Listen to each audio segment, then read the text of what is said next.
కొత్తగా ఎన్నిక కాబడ్డ నేను షాద్నగర్ నియోజకవర్గం నుంచి ఏదైతే సామాజిక న్యాయం జరగాలి, తెలంగాణ తెచ్చుకోవాలనే ఆరాటంతో ఉద్యమాలు చేసినాం. ఈరోజు ఈ అవకాశం వచ్చిందంటే రాష్ట్ర ముఖ్యమంత్రి వర్యులు మోస్ట్ బ్యాక్వర్డ్ క్లాస్కి చెందిన నన్ను శాసనసభ్యునిగా ఈ అసెంబ్లీలో మాట్లాడేటందుకు ప్రాతినిధ్యం కల్పించినందుకు వారికి మీకు ధన్యవాదాలు అధ్యక్ష. ముఖ్యంగా అధ్యక్ష, పాలమూరు జిల్లా వలసల జిల్లా అని ఎంతో రాజకీయ నాయకులు ప్రగల్భాలు వలుకుతూ ఉంటారు, చెప్తూ ఉంటారు.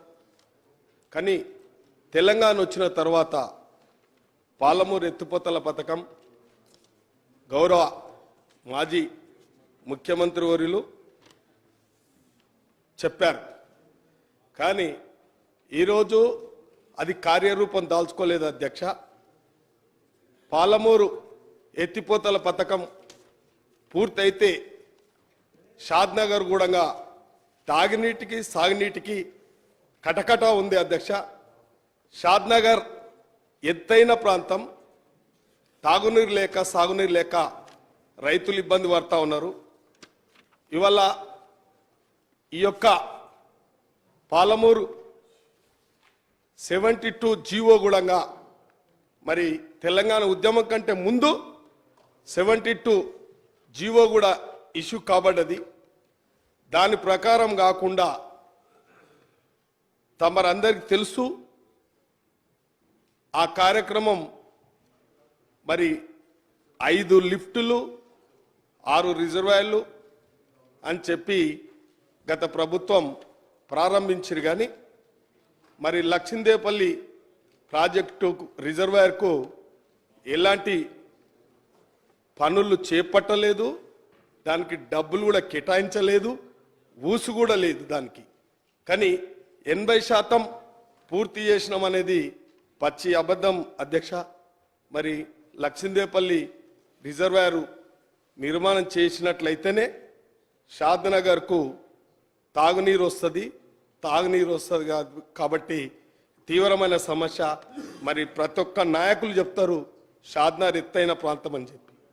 మరి ఆ ప్రాంతంలో రాష్ట్ర ప్రభుత్వాన్ని కూడా మరి ట్యాక్స్ల రూపంలో పెద్ద పెద్ద ఇండస్ట్రీలు ఉన్నాయి అధ్యక్ష.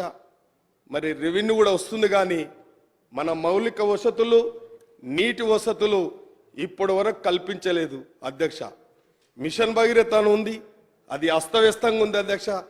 ఇప్పటి వరకు అది కొన్ని మున్సిపాలిటీలకైతే ఆ మిషన్ భగీరథ నీరే రాలేదు అధ్యక్ష. మరి దాన్ని కూడా ఒక సైంటిఫిక్గా ఆ ప్రాజెక్ట్ తీసుకోవడం కూడా జరుగుతలేదు అధ్యక్ష.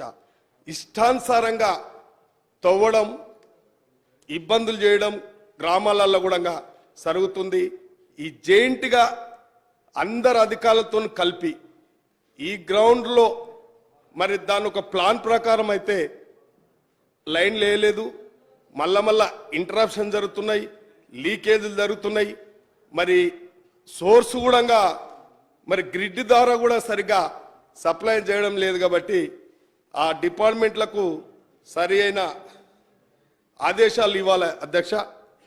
అదేవిధంగా మా దగ్గర డబుల్ బెడ్రూమ్ ఇండ్లు మున్సిపాలిటీలలో 1700 1800 కట్టినామని చెప్పి ఆ రోజు ఎస్సీల భూమి గుంజుకున్న అధ్యక్ష. ఇందిరాగాంధీ ఇచ్చిన భూమి 5 ఎకరాలు గుంజుకొని ఆ డబుల్ బెడ్రూమ్ ఇండ్లు నిర్మాణం చేపట్టిరు అధ్యక్ష. ఫిల్టర్ ఉష్కతో కట్టిరు అధ్యక్ష. ఇప్పటికే క్రాక్లు అయిపోయినాయి, దానికి ఒక పారదర్శకత లేదు. సరి అయిన లబ్ధిదారులను ఏ విధంగా ఎంపిక చేస్తారో ఇప్పటికొక క్లారిటీ లేదు అధ్యక్ష. ఆగా మేఘాల మీద ఎలక్షన్ల ముందల ప్రవేశం చేస్తున్నాం లబ్ధిదారులకు అని చెప్పిరు అధ్యక్ష. దేనికైనా ఒక క్రైటీరియా ఉంటుంది అధ్యక్ష. డబుల్ బెడ్రూమ్ ఇండ్లకు లబ్ధిదారులను ఏ విధంగా ఎంపిక చేయాలి? భయం ఏముంది అధ్యక్ష? వాళ్ళ మనసులకు ఇచ్చిన సరే అధ్యక్ష, కానీ అది వినియోగంలోకి రాలేదు.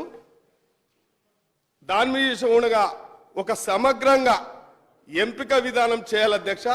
తమర్దాన కోరుతున్న అధ్యక్ష, నేను కలెక్టర్ల కన్నా సంబంధిత హౌసింగ్ డిపార్ట్మెంట్ కన్నా ఆదేశాలు జారీ చేయాలి అధ్యక్ష. అది నిరుపయోగంగా పోతున్నాయి అధ్యక్ష. చెట్లు చేమలు ఇలా ఇబ్బందులు అవుతున్నాయి అధ్యక్ష. పాపం కొందరికన్నా అధ్యక్ష ఇలా షాద్నా నియోజకవర్గంలో అధ్యక్ష ఇలా పాపం సంచార జాతులు గుర్షలలో ఉన్నారు అధ్యక్ష. ఇవాళ కూడా చాలా బాధ అనిపిస్తుంది అధ్యక్ష. అసలు ప్రజాస్వామ్య ప్రభుత్వాలు ఉన్నాయా? ఇవాళ అధికారం కాంక్షతోనే ఇవాళ ఉంటున్నారు తప్ప పేదవాళ్లకు చిత్తశుద్ధితోని పేదవానికి ఈ ప్రజాస్వామ్య ప్రభుత్వం ఉన్నది, ప్రజాప్రతినిధులు ఉన్నాం, మనం అందరం పేదలకు చేయాలి తప్ప పేదల జీవితాలతోని చెలగాట మారుతున్నాయి తప్ప పేదల సమస్యలు తీర్చలేము అధ్యక్ష. ఈ గౌరవ అసెంబ్లీ ఉన్న అందరితో మనవి చేస్తున్నా, పేదోని ముందు చూడండి, పేదోని అవసరం తీర్చండి, పేదోని కష్టం చూసే విధంగా ఈ శాసనాలు తయారు కావాలి అధ్యక్ష. మరి ఏ ప్రభుత్వాలు చేసినా స్వార్థపూర్తంగా ప్రజాప్రతినిధులు వెలుగుతున్నారు కాబట్టి కన్క్లూడ్ చేయండి దయచేసి. అదే విధంగా అధ్యక్ష మా దగ్గర ఎడ్యుకేషన్ మీద కూడా అధ్యక్ష ఎడ్యుకేషన్ కూడా నిర్వీర్యం అయిపోయింది అధ్యక్ష, అస్తవ్యస్తంగా ఉంది అధ్యక్ష. వన్ మినిట్ గౌరవ సభ్యులకు అందరికీ విజ్ఞప్తి, మీ నియోజకవర్గంలో ఉన్న ఒక్క సమస్యను మీరు ఈ అసెంబ్లీ హౌస్ దృష్టికి తీసుకొని వస్తే దానికి జవాబు కరెక్ట్గా మీకు వస్తుంది. కాబట్టి మీరు అన్ని సమస్యలు చెప్తే కష్టమైన పని అది. మళ్ళొక్కసారి విజ్ఞప్తి చేస్తున్నా, నియోజకవర్గానికి సంబంధించి ఒక్క సమస్య 3 minutes లోపల కంప్లీట్ చేయండి ప్లీజ్. అధ్యక్ష కొత్త సభ్యులం అధ్యక్ష, తెలిసి తెలుగు మాట్లాడుతుంటాం అధ్యక్ష, ఒక అవకాశం ఇవ్వాలి. ఎడ్యుకేషన్ కూడా నిర్వీర్యం అయిపోయింది అధ్యక్ష, హాస్పిటల్ హెల్త్ గ్రౌండ్ కూడా నిర్వీర్యం అయిపోయింది అధ్యక్ష.